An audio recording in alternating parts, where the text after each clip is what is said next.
Selamat pagi anak-anak, kembali bersama Ibu Isti Kurnaidi. Kita akan mengikuti bacaan Alkitab harian untuk anak. Hari ini, tanggal 11 September, bacaan Alkitab kita, Markus pasal 3. Mari kita awali dengan doa. Bapa di surga, kami akan belajar firman Tuhan. Tolong kami, supaya kami dapat memahami firman Tuhan. Dalam nama Tuhan Yesus kami berdoa. Amin. Yesus menyembuhkan orang pada hari Sabat. Kemudian Yesus masuk lagi ke rumah ibadat. Di situ ada seorang yang mati sebelah tangannya. Mereka mengamat-amati Yesus kalau ia menyembuhkan orang itu pada hari Sabat, supaya mereka dapat mempersalahkan dia. Kata Yesus kepada orang yang mati sebelah tangannya itu, "Mari, berdirilah di tengah." Kemudian katanya kepada mereka, "Manakah yang diperbolehkan pada hari Sabat? Berbuat baik atau berbuat jahat? Menyelamatkan nyawa orang atau membunuh orang?" Tetapi mereka itu diam saja. Ia berduka cita karena kedegilan mereka, dan dengan marah ia memandang sekelilingnya kepada mereka. Lalu ia berkata kepada orang itu, "Ulurkanlah tanganmu." Dan ia mengulurkannya, maka sembuhlah tangannya itu. Lalu keluarlah orang-orang Farisi dan segera bersekongkol dengan orang-orang Herodian untuk membunuh dia. Yesus menyembuhkan banyak orang. Kemudian Yesus dengan murid-muridnya menyingkir ke danau, dan banyak orang dari Galilea mengikutinya. Juga dari Yudea, dari Yerusalem, dari Idumea, dari seberang Yordan, dan dari daerah Tirus dan Sidon, datang banyak orang kepadanya sesudah mereka mendengar segala yang dilakukannya. Ia menyuruh murid-muridnya menyediakan sebuah perahu baginya karena banyak orang itu, supaya mereka jangan sampai menghimpitnya. Sebab ia menyembuhkan banyak orang, sehingga semua penderita penyakit berdesak-desakan kepadanya hendak menjamahnya. Bila mana roh-roh jahat melihat dia, mereka jatuh tersungkur di hadapannya dan berteriak, "Engkaulah Anak Allah." Tetapi ia dengan keras melarang mereka memberitahukan siapa dia. Yesus memanggil ke-12 rasul. Kemudian naiklah Yesus ke atas bukit. Ia memanggil orang-orang yang dikehendakinya, dan mereka pun datang kepadanya. Ia menetapkan 12 orang untuk menyertai dia dan untuk diutusnya memberitakan Injil, dan diberinya kuasa untuk mengusir setan.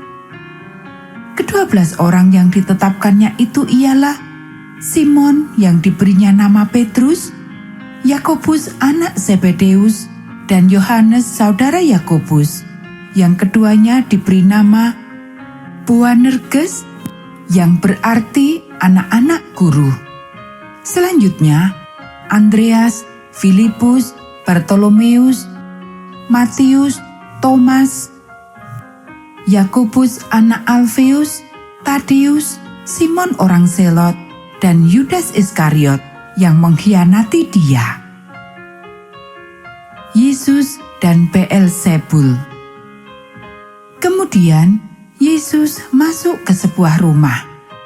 Maka datanglah orang banyak berkerumun pula, sehingga makan pun mereka tidak dapat. Waktu kaum keluarganya mendengar hal itu, mereka datang hendak mengambil dia, sebab kata mereka, ia tidak waras lagi. Dan ahli-ahli Taurat yang datang dari Yerusalem berkata, "Ia kerasukan Beelzebul, dan dengan penghulu setan ia mengusir setan." Yesus memanggil mereka, lalu berkata kepada mereka dalam perumpamaan, "Bagaimana iblis dapat mengusir iblis? Kalau suatu kerajaan terpecah-pecah, kerajaan itu tidak dapat bertahan. Dan jika suatu rumah tangga terpecah-pecah, rumah tangga itu tidak dapat bertahan. Demikianlah juga kalau iblis berontak melawan dirinya sendiri, dan kalau ia terbagi-bagi, ia tidak dapat bertahan, melainkan sudahlah tiba kesudahannya. Tetapi tidak seorang pun dapat memasuki rumah seorang yang kuat untuk merampas harta bendanya apabila tidak diikatnya dahulu orang kuat itu. Sesudah itu, barulah dapat ia merampok rumah itu. Aku berkata kepadamu, sesungguhnya semua dosa dan hujat anak-anak manusia akan diampuni. Ya, semua hujat yang mereka ucapkan. Tetapi apabila seorang menghujat Roh Kudus, ia tidak mendapat ampun selama-lamanya, melainkan bersalah karena berbuat dosa kekal. Ia berkata demikian karena mereka katakan bahwa ia kerasukan roh jahat. Yesus dan sanak saudaranya. Lalu datanglah ibu dan saudara-saudara Yesus. Sementara mereka berdiri di luar, mereka menyuruh orang memanggil dia. Ada orang banyak duduk mengelilingi dia.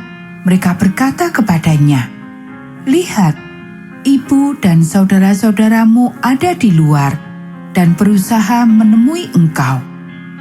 Jawab Yesus kepada mereka, "Siapa ibuku dan siapa saudara-saudaraku?" Ia melihat kepada orang-orang yang duduk di sekelilingnya itu dan berkata, "Ini ibuku dan saudara-saudaraku. Barang siapa melakukan kehendak Allah, dialah saudaraku laki-laki, dialah saudaraku perempuan, dialah ibuku." Anak-anak, demikianlah bacaan firman Tuhan hari ini. Mari kita akhiri dengan doa. Bapa di surga, terima kasih kami sudah belajar firman Tuhan. Tolong kami supaya kami dapat melakukannya. Kiranya Tuhan memberkati kami hari ini saat kami belajar, bermain, dan membantu orang tua. Dalam nama Tuhan Yesus kami berdoa. Amin.